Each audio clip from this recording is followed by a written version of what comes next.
بسم اللہ الرحمن الرحیم۔ السلام علیکہ یا صاحب العصر والزمان۔ اور اسی کی اطاعت سے نہیں تھکتے اور اس کے حکم کے آگے تسلیم ہیں۔ تو دوسری روایت میں یوں ہے کہ ابو عروہ کہتے ہیں کہ ہم ابو بصیر کے ہمراہ حضرت امام محمد باقر علیہ السلام اور حضرت امام جعفر صادق علیہ السلام کے گھر داخل ہوئے تو ابو بصیر نے مجھے کہا، کیا کمرے میں چھت سے نزدیک کھڑکی کو دیکھ رہے ہو؟ میں نے کہا جی ہاں، تمہیں کیسے پتہ چلا؟ ابو بصیر نے کہا کہ مجھے امام محمد باقر علیہ السلام نے دکھایا ہے۔ سوال: محمد بن مسلم کہتے ہیں کہ میں نے سنا کہ امام محمد باقر علیہ السلام نے ایک افریقی مرد سے فرمایا، راشد کا کیا حال ہے؟ افریقی نے عرض کیا، وہ زندہ تھے اور اچھے کردار والے آدمی ہیں۔ آپ علیہ السلام کو سلام عرض کر رہے تھے۔ جواب: امام علیہ السلام نے فرمایا، اللہ اس پر رحمت فرمائے۔ سوال: افریقی نے عرض کیا، قربان جاؤں، کیا وہ دنیا سے چلا گیا؟ جواب: امام علیہ السلام نے فرمایا، جی ہاں، اللہ اس کی مغفرت فرمائے۔ سوال: عرض کیا، مولا وہ کب فوت ہوئے؟ جواب: امام نے فرمایا کہ تیرے آنے کے 2 دن بعد۔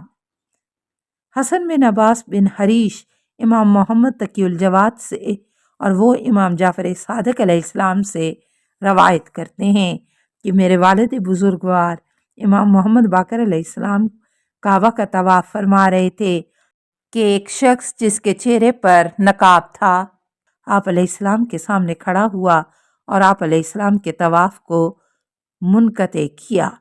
آپ علیہ السلام کو اپنے ہمراہ صفا کے پہاڑ کے قریب ایک کمرے میں لے گیا، پھر مجھے بھی اپنے پاس بلا لیا۔ ہم 3 آدمی ہو گئے تو کہنے لگا، رسول اللہ صلی اللہ علیہ وسلم کے بیٹے پر سلام ہو۔ اس وقت میرے سر پر ہاتھ رکھ کر کہا، اے بزرگوں کے بعد اللہ کے امین، اللہ تمہیں خیر و برکت دے۔ اس کے بعد میرے والد سے کہنے لگا، اے ابو جعفر، امام محمد باقر علیہ السلام اگر چاہیں تو آپ علیہ السلام وضاحت فرمائیں، ورنہ میں آپ کے لیے وضاحت کروں گا۔ آپ علیہ السلام مجھ سے سوال پوچھیں یا میں سوال کروں؟ آپ علیہ السلام میری تصدیق فرمائیں اور چاہیں تو میں آپ کی تصدیق کروں گا۔ جواب: امام محمد باقر علیہ السلام نے فرمایا، میں یہ سب جانتا ہوں۔ سوال: وہ فرمانے لگے، کہیں ایسا نہ ہو کہ میرے سوال کا جواب دیتے ہوئے آپ علیہ السلام حقائق پر پردہ ڈال دیں۔ جواب: امام علیہ السلام نے فرمایا، اگر ایسا جواب وہ شخص دیتا ہے جس کے دل و دماغ میں 2 علم ہیں جن میں سے ہر علم دوسرے کے خلاف ہو۔ اللہ تعالیٰ کے علم میں اختلاف محال ہے۔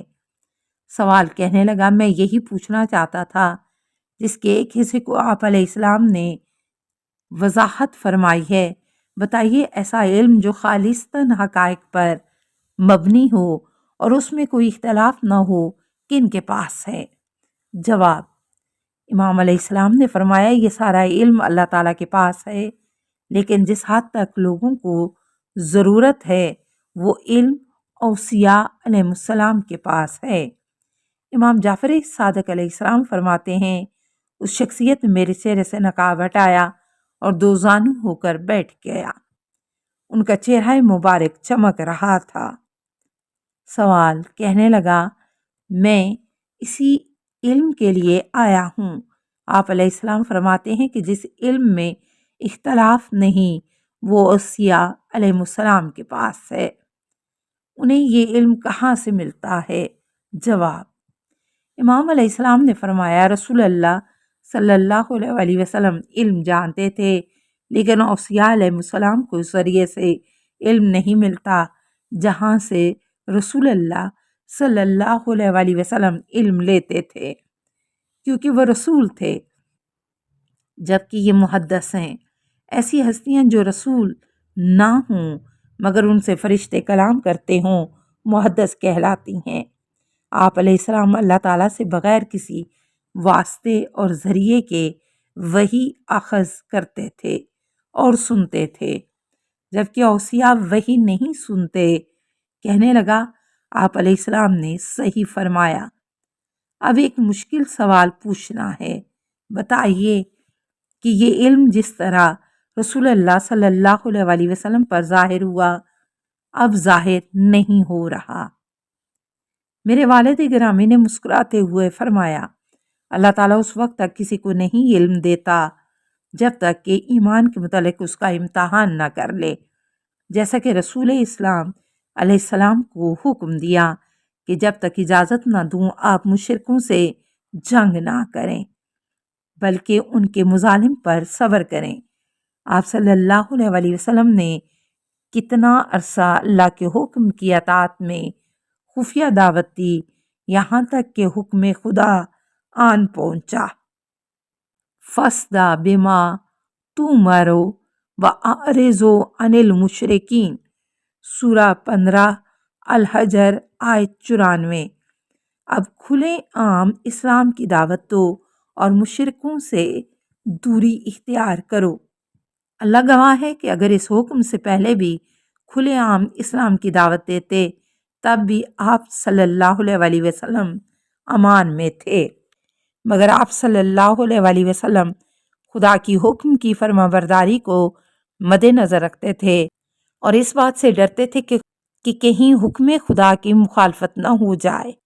میں چاہتا ہوں کہ تمہاری آنکھیں اس امت کے مہدی علیہ السلام کو دیکھیں اور آپ دیکھ لیں کہ فرشتے آل داؤد علیہ السلام کی تلواروں کے ذریعے کیسے آسمان و زمین کے درمیان مردہ کافروں کی ارواح کو عذاب کرتے ہیں، اور کس طرح ان زندہ لوگوں کی روحوں کو جو کافروں کی طرح ہیں ان کے ساتھ ملاتے ہیں۔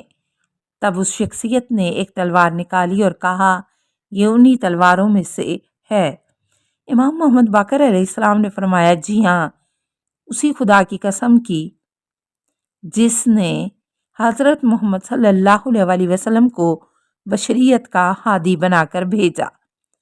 اس وقت اس شخصیت نے اپنے چہرے پر نقاب ڈالتے ہوئے فرمایا، میں اللہ کا نبی الیاس ہوں۔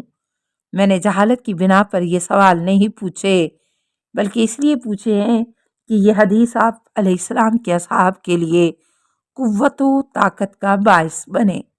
امام صادق علیہ السلام نے حدیث کو جاری رکھا یہاں تک کہ ارشاد فرمایا، وہ شخص اپنی جگہ سے اٹھ کر چلا گیا اور ہم نے اسے نہ دیکھا۔ السلام علیکہ یا صاحب العصر والزمان، الامان الامان الامان من فتن الزمان۔ السلام علیکہ یا خلیفۃ الرحمن، السلام علیکہ یا امام الانس والجان، السلام علیکہ یا مظہر الایمان، السلام علیکہ یا شریک القرآن، السلام علیکہ یا قاطع البرہان، السلام علیکہ یا امام زماننا ھذا اجل اللہ فرجک وسہل اللہ مخرجک وظہورک، السلام علیکہ ورحمۃ اللہ۔